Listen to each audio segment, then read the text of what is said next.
Hi folks, it's going to be a senior moment. We're going to do a video on our pontoon boats. You can see from the top here, the pumpkin colored one for Halloween. Yeah, This is Aries. that's my Halloween boat. That's his Halloween pumpkin. That's his jack-o'-lantern. So, anyway, we just got it day before yesterday, got it put together, and we took it down to the lake yesterday. So we're doing this post lake. They're going to see scenes from the lake, but they'll see that after this. The scenes that you see from the lake will happened yesterday. So even though this is the opening, right? This will be the opening, and then they'll see. You'll see the scene from the lake later on. You had that scene of that little roadrunner bird. I do. Yeah. Good. Yeah. There's a little roadrunner bird down there that seems to be a pet. As soon as he sees somebody, he'll come running right up to you, just literally right up to you. And if you've got something to feed him, that's fine. If you don't, he realizes that, and then he goes away. Yeah. Yeah. He was neat. Amazing. Yeah. Anyway, to get back to our pontoon boats, as you know, I designed this little carrier rack inside. And as we use it, we find little things about it that we need to change. For instance, it's really easy for us to load without taking it out on a ramp. We've got a ramp for it, but it's really easy for us to load without taking it off on the ramp because it's fairly light. So I'm going to take the wheels off, lower it down a little bit more. So it won't have wheels on it, but we can still take it off and set it on the ground. So if you can come back here and show how we tie this on. So Yeah. when both of these are together, this is a roller. It's just a 1.5-inch roller that goes on the oar locks on my boat, and it turns. And then when we put that up on there, you can get the pontoons on there. It just rolls right up. So it's not really it's just a piece of 1.5-inch pipe that we found, that we cut. Yeah. Post pipe, and it's metal. Everything else is PVC, but it just is a roller. But once the pontoons get on it, and we cinch it down, it can't go anywhere.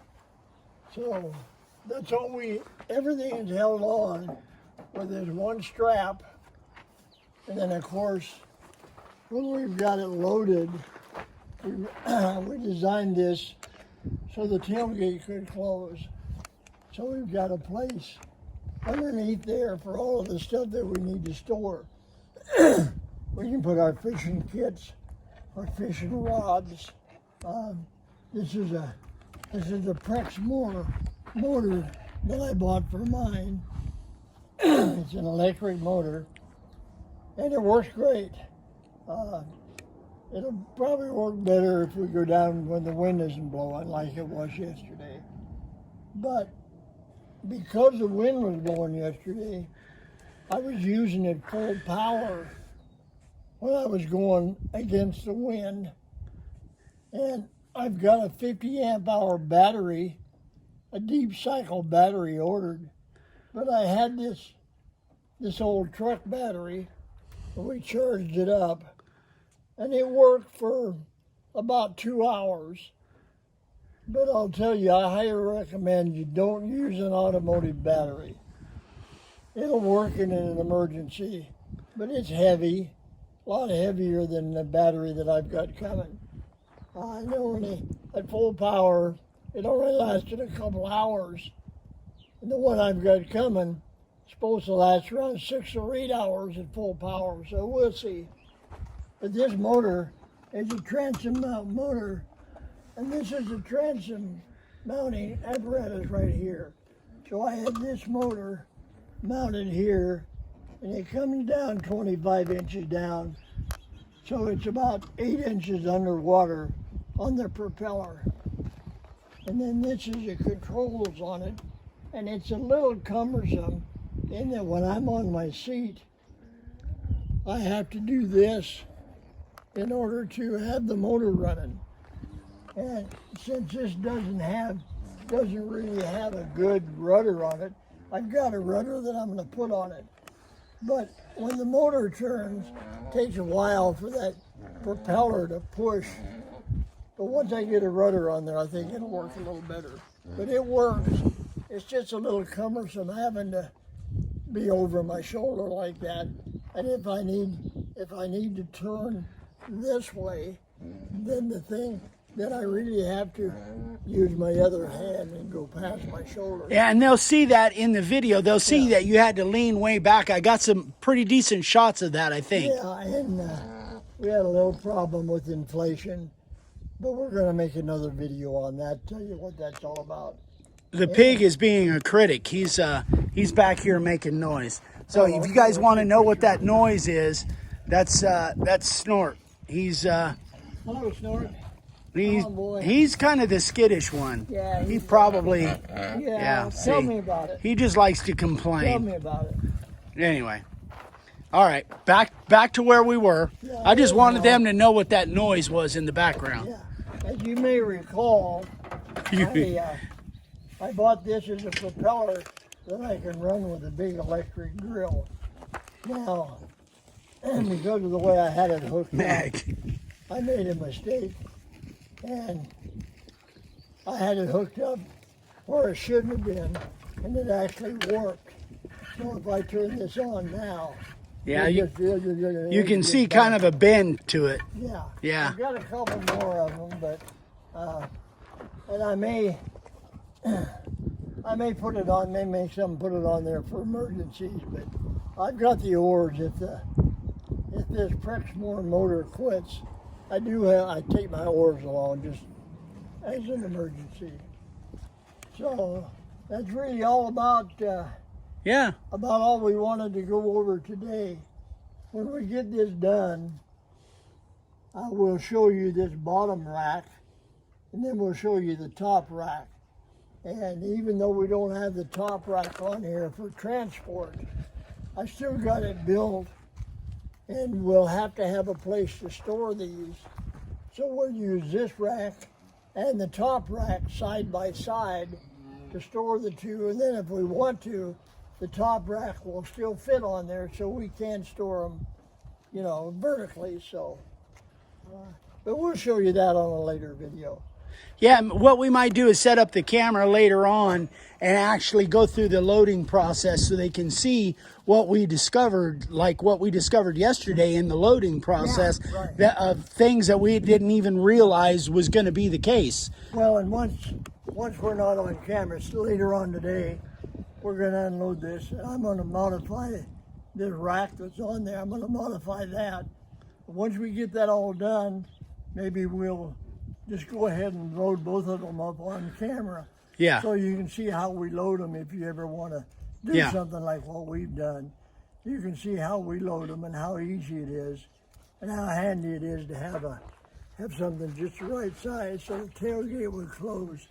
You got tons of storage space in there. So. Yeah, and by the way, you guys will see on the clips after this that I was struggling with my oars, so I currently have a trolling motor, the same one Dad has. I've got it on order. It should be here in a few days. Yeah, we were down. The wind was blowing probably 4.5 miles an hour, at least. I think more than that. Maybe 5 miles an hour, and about the fastest you can row one of these things is about 4.5 miles an hour. Yeah. So you have to really be ready to strain if you're going to row in that kind of wind. Yeah, but I love the boat. I love the boat. Even out there when we were in Whitecaps out there in the middle of the lake, I never felt one sense of instability. It was so much more stable than my kayak. Yeah, even with my outriggers on. Well, you have a lot more storage space. Yeah, I love the storage Got space. a nice net underneath. Yeah, so if you drop something. I got double storage spaces. I don't know if I'm pointing to the right spot, but I we'll got show double a little bit bags. More about that when we get it unloaded and get ready to load it back up. Yeah, it's a great little boat. But it's they are great boats now. I paid a lot less for mine than they are now. For some reason, when I bought mine, they were $100 cheaper than they are right now. I Yeah. don't know why. I don't know And either. Eric paid I couple paid $100 more for his right. because it's an upgraded version. Mine is it's just a standard version. But Yeah, I love mine. They're the same. They're the same frame, the same size. Everything's the same. It's just mine had a little bit more storage. It had, and that's really what I A wanted. few little things on it. Yeah. I don't know that they're worth a couple $100, but they're worth it to have. Yeah, And I would rather have what he's got on his boat than not have them. But yeah. since I didn't get them with mine, it's all right. I can modify mine and make do. Yep. Okay. All right, that's my senior moment for today. It's all about my boats. We'll see you on the next one, Yeah, guys. and be sure and watch the ones where Eric is taking pictures of me and my boat, and we got pictures of launching and out on the water. We got that Roadrunner in there, so be sure and watch for those. Okay. See you next time. Hey guys, I hope you can hear me okay. I've got my phone in my waterproof case, and I'm hoping that the sound is okay. So we are on the water, in case you hadn't guessed, and Dad has I am in my, well, let me talk about Dad first. He decided to go with a trolling motor. I've kind of got the sun in my face, so I'm hoping this comes out. But he's got a trolling motor on, and bought a little electric trolling motor. He's got a battery set up, and he's just motoring. And so we are going to talk a little bit about that today. And again, we could have picked a little bit better day, but we were late getting to the water. I think if we'd been here a few hours ago, like normal, we wouldn't have these white caps out here.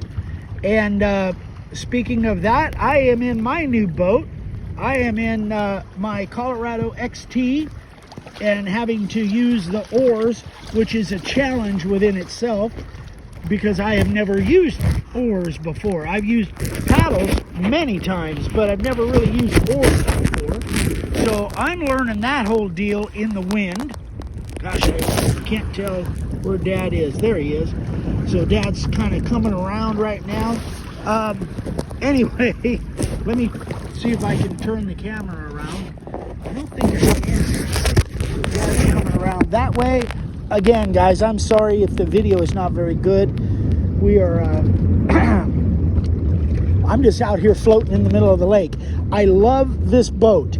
However, I don't love the oars. Not because it's necessarily hard work, but the... We've got a speedboat coming down the rough ride off his way. Okay. We gotta move. We got a big old speedboat coming down the lake, so I'm gonna shut off for now, and I'll be back. So there is Dad working his oars up against the shore and the trolling motor. He's having issues with the trolling motor because he has to reach so far back. The handle isn't really long, and he's got to reach so far back. So that's something he needs to get. Yeah, in fact, you can. Let me see. I don't know. Man, can't really see. Oh, there he is. So now you can see how far back he has to lean in order to affect the trolling motor.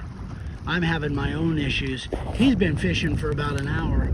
I've been just trying to navigate this thing. I haven't even touched my fishing rod yet. Anyway, we'll be back.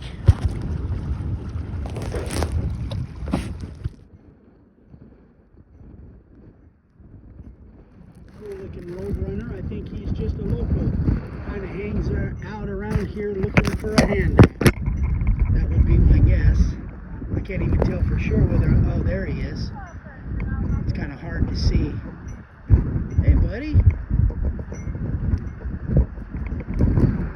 Gosh, it's unusual for Roadrunners to let you get this close. Now he's getting a little nervous. I'll leave him alone. I wish I had something for you to eat, buddy. So we're now back in a cove. Get that out of the way. We And the water is a little bit nicer back here, a little bit smoother. Looks like there's some possibilities for some bass.